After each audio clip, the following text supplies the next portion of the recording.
Hi, I'm Seth MacFarlane from Family Guy, and I have the privilege of being up here at the magical kingdom of George Lucas, talking to the man himself. Thank you so much. Well, it's great to be here. This was an absolute joy for everyone involved to be able to do this. Everyone on staff knows just about everything you've done, almost verbatim.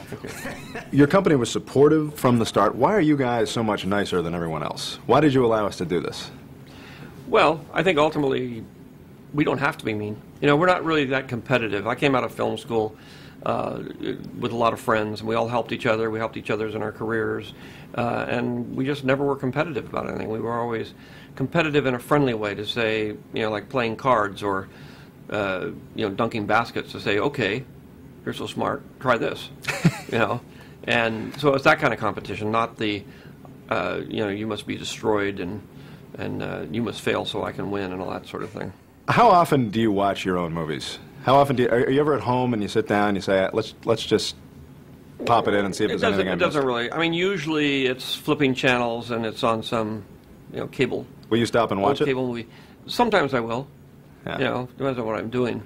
Other than that, I have to see them, you know, every 5 years or so for one reason or another. You know, some screening that somebody's having that I'm sort of. Right. But to be very honest with you, I love all the movies I've made. I love watching them. I've never grown tired of them, and thank goodness for that, because we call that the true curse of filmmaking, which is if you make movies, you're going to have to, whatever movie you make, you're going to have to watch it about 100 times. Yeah. And sometimes that's the worst punishment of all.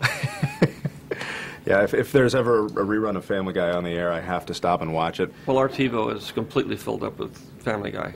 Oh, good. We've got everything, I think every episode TiVo. We don't pay, you know, we don't buy those DVDs and things. We actually TiVo it and just, you know, run it every night.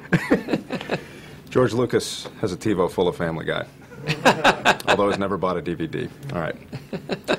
Well, I bought all the Star Wars DVDs, but good. You can go out and buy them again.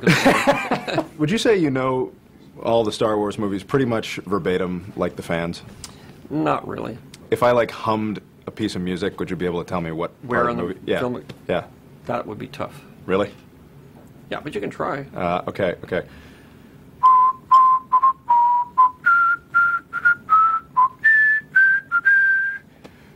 I recognize it, but I don't know where it goes. That's Cloud City. You're right. Very good. Okay, how about this? Ba-run, ba-rum-pum, ba-run, tsh, ba-rum-pum, ba-run. That's the big throne room at the end where they get the medals. No? Ba-rum, ba-rum-pum.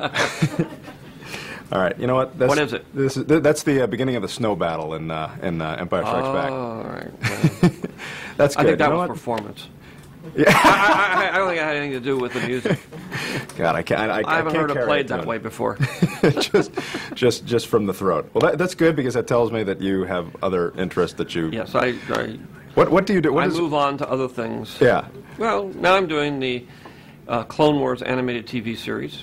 I've always wanted. I love television. I've had a great time in television, and I love animation. I've been doing animation for years, and it's combining those two things into something, and then being able to tell the story of the Clone Wars, which is sort of the missing link in the features of what actually happened during the Clone Wars, and explore new characters and have more fun, and do it in the style of sort of Episode 4, without the uber reality of the drama of the Skywalker family. I know when people ask me what I do when I'm not working, because I'm sure you work much more than I do, but even so, I feel like it's 7 days a week, and I have no answer. What do you do to have fun? What do you do in your downtime? Basically, I have 3 kids.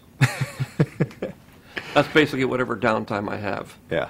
And I've raised them by myself. The youngest one is now 14. The oldest one's 26. So I've been doing it for a long time. Mm. And actually, you know, stopped directing when my daughter was born, and was basically retired for 15 years to raise my kids. In the end, whatever free time I have, that's what I do. I go to the movies. I love cars.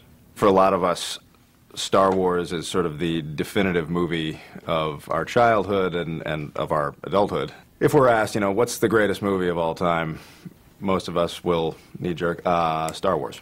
Was there a movie when you were a kid that you found to be that to hold that sort of place? Well, to be very honest with you, I didn't go to the movies that much when I was younger. You know, I lived in a very small town, one movie theater. You mostly went, to chase girls or go on a date or something. So you didn't pay much attention to the movies. But the movies I remember are, Bridge on the River Kwai, Dr. Strangelove. Those are two of them that stick out on my hard day's night. I remember reading a quote from you at one point that when you were asked why you chose to make this movie, you said, I've always wanted to see a movie like this, and no one's ever made it.